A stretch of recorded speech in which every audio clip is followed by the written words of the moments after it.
But Jay Dyer, there must be some kind of way out of here. I don't see the New World Order's plan working. The Bible says it won't. I don't think there's any way that if you read Revelation that on the Isle of Patmos, John the Revelator was just a great science fiction writer. But some can say, well, maybe it was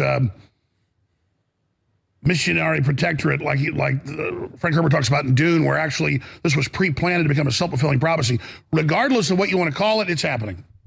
Yeah, Dune is a great example of this too. Dune has all these geopolitical elements in a symbolic way in that dystopian story. You have even elements in the novel of MK Ultra, right? So you have these spies that are trained.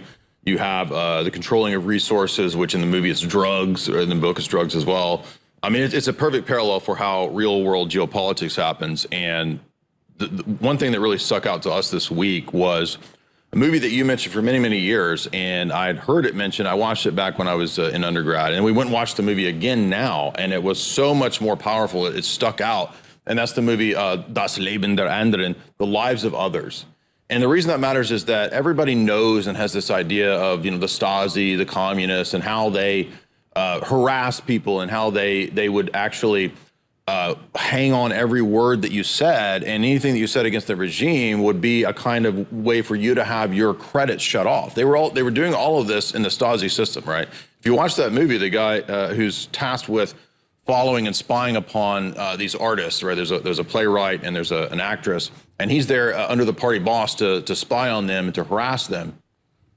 And you're watching this, you're thinking, oh, that's so terrible. Oh, that's so crazy. I can't believe that the world had this, tolerated this East German communist Soviet style of harassing people, controlling. But then you look at the way that Klaus, who has, by the way, a bust of Lenin behind him in some of his videos and pictures, you look at the way that they have the plan for the future set up. It's 10 times worse than what's in that presentation, that fiction presentation, which is based on real sort of history of Stasi and whatnot.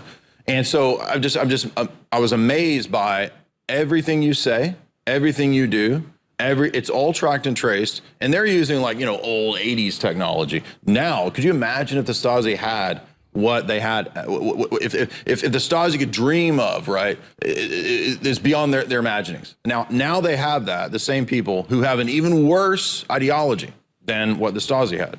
Because at least, the Stasi were terrible, but they didn't have the plan to basically kill everybody. Now we have people with technology 10 times worse than the Stasi who want to kill everybody.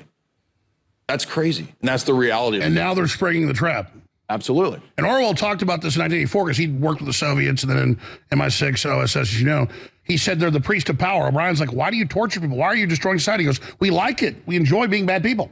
He says, I want you to not tell me that I'm holding up 4 fingers because, when I do this is 4, right? I want you to not tell me that because you think that's what I want to hear. I want you to actually think that 5 is 4.